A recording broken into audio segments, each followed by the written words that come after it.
Hello guys, আসসালামু আলাইকুম। সবাই কেমন আছেন? আজকে আবারও একটি দুর্ঘটনা আপনাদের মাঝে শেয়ার করতে যাচ্ছি। যে ঘটনাটি ঘটেছে পিয়ারপুর অষ্টদর বাজার থেকে একটু সামনে সেনেরচর ঘাট নামে পরিচিত। ওই জায়গায় ছোট্ট একটি ডিঙি নৌকা 15 থেকে 20 জন লোক পারাপার হওয়ার সময় ভুলবশত নদীতে ডুবে যায়। সে জায়গায় 6 জন মহিলা ছিল, 8 থেকে 10 জনের মতো পুরুষ লোক ছিল। সবাই ওই নৌকা থেকে উঠে আসতে পারলেও 2 জন লোক নিখোঁজ হয়ে যায়। একজনের বয়স আনুমানিক 40 থেকে 45, আরেকজনের বয়স আনুমানিক 60 বছর।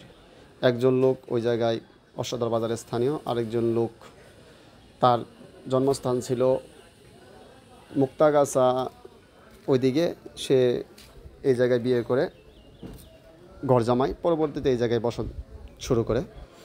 এই 2 জন লোক নিখোঁজ হয়, যা ওই জায়গার স্থানীয় লোকজনের কথা থেকে শুনতে পারি। তারা গ্রামের লোকজন অনেক চেষ্টা করছে, বাট খোঁজাখুঁজি পায়নি। তারপর তারা দ্রুত ফায়ার সার্ভিসে যোগাযোগ করে। ফায়ার সার্ভিস তারা ওই জায়গায় সরজমিনে উপস্থিত হয়ে অনেকক্ষণ খোঁজাখুঁজি করে, বাট তারা কোনো হদিস পায়নি ওই 2 জন লোকের। এই ঘটনাটি ঘটেছে সকাল 9টা থেকে 10টা ঘটিকার সময়। পরে হঠাৎ আমি অনলাইনে দেখতে পাই যে এরকম একটি ঘটনা ঘটেছে। পর আমি 2টা থেকে 3টার মাঝে আমি ওই জায়গায় উপস্থিত হই যে আসলে বিষয়টা কি জানার জন্য। তারপরে করলাম যে একটি ভিডিও করে আপনাদের মাঝে তুলে ধরি, যেহেতু একটি দুর্ঘটনা ঘটেছে, যাতে আপনারা উপকৃত হন, একটু সচেতন হন, এই জন্য একটি ভিডিও করলাম। তারপর যাই দেখি অনেক লোকজনের ভিড়, কিন্তু ওই 2 জন লোকের কোনো আত্মীয় স্বজন ওই জায়গায় কোনো লোক দেখলাম না। আশপাশের লোকজনের প্রচুর ভিড়। তারপর ফায়ার সার্ভিসের লোকেরা বলতেছে যে অনেক চেষ্টা করেও যেহেতু খুঁজে পাচ্ছে না, সেহেতু এই লাশ দেখা গেছে 24 ঘন্টা হলে ভেসে উঠবে নদী থেকে। যেহেতু হদিস পায় নাই, সেহেতু মৃত হিসাবেই তারা বলতেছে যে ভেসে উঠবে 24 ঘন্টা পর। এটা পাওয়া যাবে দেখা গেছে যে জায়গায় নৌকাটা ডুবছে তার থেকে 4-5 কিলোর ভিতরে দেখা গেছে লাশটি পাওয়া যেতে পারে আগামীকাল, এরকম একটা আশ্বাস তাদের দিল। অনেকক্ষণ খোঁজাখুঁজির পরে যেহেতু না পাই, তার জন্য তারা এই কথা বলতেছে। তারপরে অনেকক্ষণ দাঁড়িয়ে দেখলাম যে আসলে কোনো রকমের কোনো আশা ভরসা নাই, যেহেতু অনেক চেষ্টা করছে, লাশে কোনো হদিস তারা পায় নাই। তারপর কিছু কিছু লোকের কাছ থেকে জানতে পারি যে ওই জায়গায় যে ডিঙ্গি নৌকাটা ছিল, ছোটো নৌকাটা ছিল, এই নৌকায় মাঝখানে কোনো মাঝি ছিল না। ঠিক আছে, এই নৌকার কোনো মাঝি ছিল না।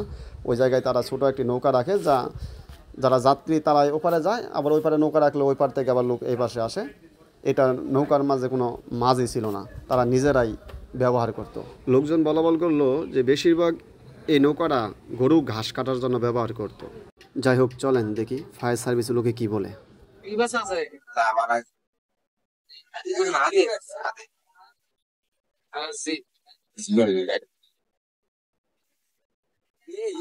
আরে ভাই, ব্যাগগুলো কি গাড়ির গ্লাসের ভেতরে রাখছে?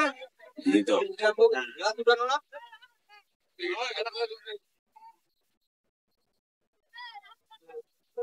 ঠিক আছে, পরে দেখি কথা খবর। আমাদের এমবাসি বলে একটা আবার চাষি বাস এখন একজনের এত মরে গেছে এটা খুঁজবার চলে যায়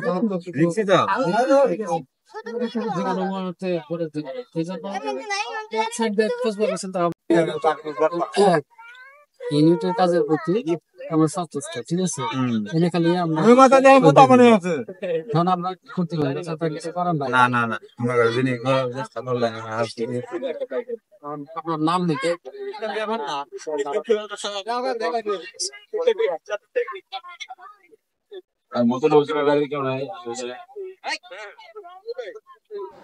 আল্লাহ তাআলা এরকম অ্যাক্সিডেন্ট থেকে আমাদেরকে হেফাজত করুক, আমিন। সবাই ভালো থাকবেন।